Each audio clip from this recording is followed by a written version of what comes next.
Hey, welcome back to my channel.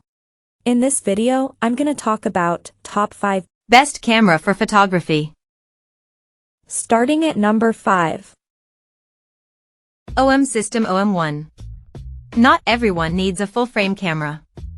Like the Fujifilm X-T4, the OM System OM1 embraces the benefits of a smaller sensor to create a compelling alternative for photographers who prioritize size, versatility, and a fun handheld experience. Thanks to its stacked Micro Four Thirds sensor, the first of its kind, and a speedy TruePix X processor, the OM1 performed admirably in most R tests. Quite simply, it's one of the most enjoyable cameras you can buy. We found that the OM1 performed well up to ISO 1600 and had slightly less aggressive noise reduction than its Olympus-made predecessors. Its computational modes are also the best you'll find outside a smartphone, with the likes of high residential shot, live North Dakota and in-camera focus stacking going some way to compensating for its smaller sensor. Coming at number 4. Canon EOS R7. If you don't need full frame, we think there's no crop sensor camera that can currently beat the Canon EOS R7.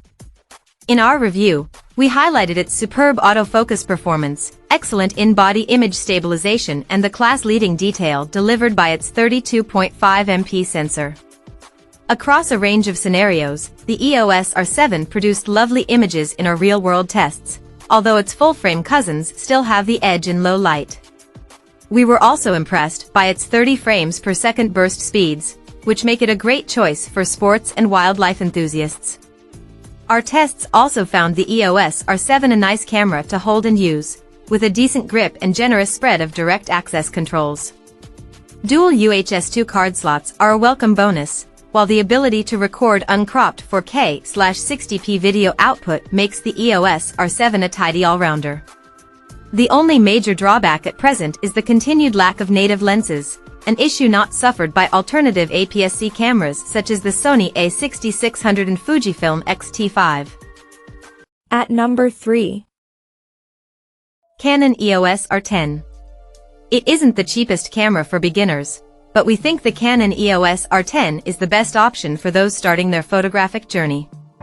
Spiritual successor to Canon's popular mid-range DSLRs, the EOS R10 has two standout skills: impressive subject tracking autofocus and speedy 15 frames per second burst shooting, which was previously unheard of at this price. Both combine nicely to make the EOS R10 a versatile little camera for shooting all kinds of subjects, from portraits to speeding pets. During our autofocus testing, which we conducted on cats, deer, and a rapid cockapoodle, the R10 found and tracked subjects' eyes very well, with 15 frames per second burst speeds producing a decent hit rate. While it isn't a compact camera, the EOS R10 is lightweight at 429 g and has a deep grip that makes it well balanced in the hand with all kinds of lenses. Unfortunately, the EOS R10 doesn't yet have many native lenses, just 2 at the time of writing, and lacks in-body image stabilization. But if you're happy to buy some of the many full-frame RF lenses that work well with the camera, or adapt old ones using an EOS R adapter, then it's a versatile sidekick that's ideal for fledgling snappers. Number 2 of my list. Sony A7 RV. The Sony A7 RV takes up the mantle from the A7R IV as Sony's sharpest full-frame mirrorless camera. As we found in our review, it also solves several of the A7R IV's drawbacks to become a more complete professional camera. A new 61 MP sensor and Bion's XR processor team up to deliver remarkably detailed stills. 8 stops of image stabilization made it easy to shoot handheld in testing, too. We were also impressed by the effectiveness of real-time recognition AF. It's not perfect, but it can generally detect a range of subjects and capture them crisply. From our time with the A7 RV, we think its level of detail makes it best suited to landscape and studio work. Do keep in mind that it only produces its best results when paired with top-spec lenses, which will add heavily to the already high price tag.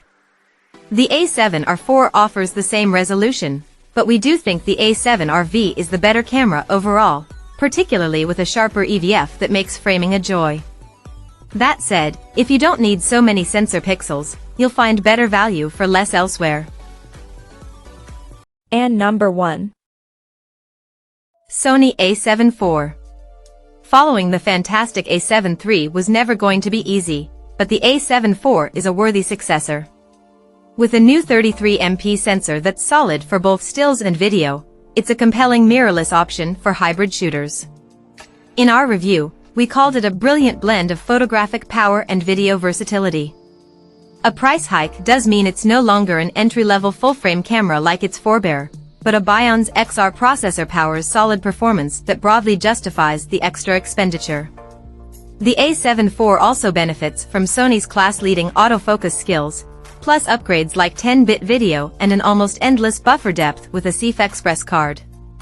Our tests found this buffer to be more generous than most photographers will need, with image quality leaning more towards resolution than low-light performance. Check out this video description for latest price and more informations. Thank you for watching this video. Please subscribe and stay tuned.